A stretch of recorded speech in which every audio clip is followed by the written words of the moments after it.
प्रितीच्या बाबा भयणीनो, तेग भाशेचे तरणाटे आनी तेगूय जेजूचो पाटलाव करूंक आज सोदतात. एकलो जेन्ना जेजूचो उमेदीन पाटलाव करूंक येता, आपूण वॉलंटरिली म्हणजे आपकुशेन आपूण जेजूचो पाटलाव करूंक ताका जेजूक म्हणटा तेन्ना तूं वेशी थंयसर हांव तुजे फाटल्यान येतलो अशें आपली उमेद दाखयता तेन्ना जेजू ताका म्हणटा, कोल्यांक दोली आनी वाऱ्या वेल्या सुकण्यांक घोंटेर आसतात, म्हणजे हांव खंय वेतलो खंय न्हिदतलो हाचो हुस्को म्हाका ना, म्हाका धास्ती ना. म्हणटच देवाच्या राज्या खातीर तूं तयार आसाय जाल्यार म्हजो पाटलाव कर.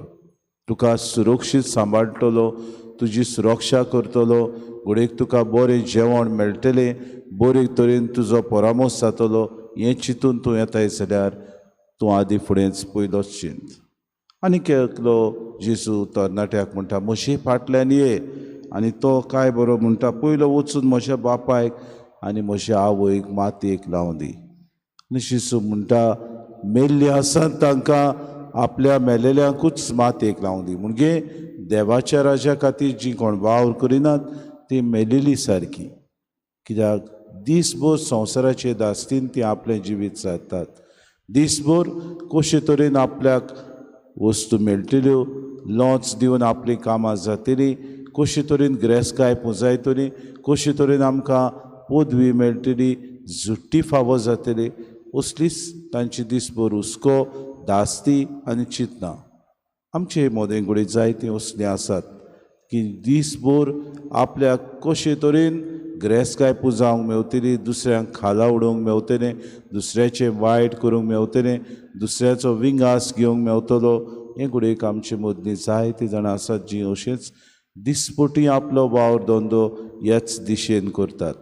तशीच घोडे आज तांकां असल्या सुत्रांनी म्हणटा, मेल्ल्यांत तांकां आपल्या मेलेल्यांक मातयेक लावन दी. म्हणटच जीं कोण आपल्या जिवितान स्फूर्ती घेवन देवाचें राज विस्तारूंक तयार नात तांकां सोडून दियात. आनीक एकल्याक म्हणटा, तरणाटो ताचेशी येता आनी म्हणटा, सायबा हांव तुजे फाटल्यान येता, पूण पयलो घरांत आसा तांकां पयलीं सांगून हांव येता. म्हणजे बाट बेंस म्हजें आसा जाल्यार तें हांव सगल्यांक वांट्टा, म्हजी गिरेस्तकाय आसा जाल्यार सगल्यांक दिता, म्हजी कितें सुरक्षा हांवें दवरलेली सांबाळून ती सगल्यांक हांव पयलो वांटून दिता आनी उपरांत तुजे फाटल्यान येता. जायते फावटी आमी तशें करता. आमी आमच्या जिवितान गिरेस्तकाय आसलेली, पयशे पुंजायलेले, आमचें सगळें दान दौलत आसलेली सगल्यांक वील बरोवन दवरता. आनी अशें केल्यार जायते फावटी फायद्याचें, कित्याक जायते फावटी करिनासतना दवरता तेन्ना उदीक झगडी जाता अशें आमी समजता. पूण म्हाका आनी तुका दिसता सगळें समाधान जातलें. मनशाची आस बाबा भयणीनो जायती चड, म्हणटकच आमकां जितलें दिता तितलें उदीक आमी आशाडी. आनी म्हणटात की आसलेल्यांक चड आस.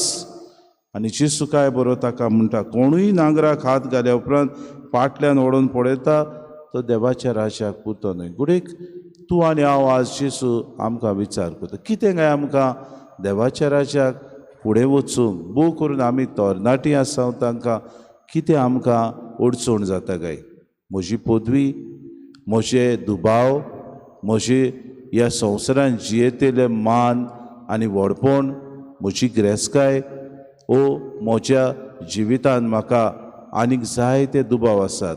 हांव वयतलों आनी देवाच्या राज्या खातीर खरें वावर करतलों, हो दुबाव, म्हजी भिरांत, दुसऱ्याचें हांव चिंता काय, दुसरो म्हजे विशीं कितें चिंतलो, हांवें समज परतो आयलो जाल्यार म्हाका लॉस भोगतली अशें हांव चिंता. म्हजी गिरेस्तकाय आसा, कोण तो खातलो, हांव एकलोच पूत, एकलीच धूव, म्हजे उपरांत आनी कोण ना ही गिरेस्तकाय पडूंक. हे म्हाका विचार फाटीं दवरतात काय? आज जेजू तुका आनी म्हाका एक आव्हान दिता. देवाच्या राज्या खातीर आमी जरी तर फुडें सरता जाल्यार उदार मनान फुडें सरुया. देवाच्या राज्या खातीर आमी वावर करता जाल्यार सगळें सांडून बऱ्या मनान आमी हो वावर करूं. जायते फावटी भाऊ भयणीनो आमकां जुट्ट्यो मेवतात, भोव करून पवित्र सभेन वावर करूंक जुट्टी मेळटा. कशे तरेन आमी त्यो पाळटा तें आमकां विचार. अर्देंच आमचें काळीज आनी मन तातूंत आसता, करपारां आमी करता काय, जायते फावटी दुसऱ्याचेर सोडटा, दुसऱ्याचेर आमी पातयेवन आमी आदोन दवरता जाल्यार आमकां विचार करुया. जायते फावटी कोत्ता जुटी पूण आमकां जाय दुसऱ्यांनी सांबाळलेली वस्तू. रिस्पॉन्सिबिलिटी आमी घेवंक सोदिना, दुसऱ्यान सगल्यो जुट्ट्यो सांबाळूंक जाय. हांव फकत नांवाचो वडील, हांव फकत नांवा खातीर ह्यो सगल्यो जुट्ट्यो म्हज्या हातीन धरूंक सोदता. असलें आमचें धोरण जालें जाल्यार आज आमकां जेजू विचार करता.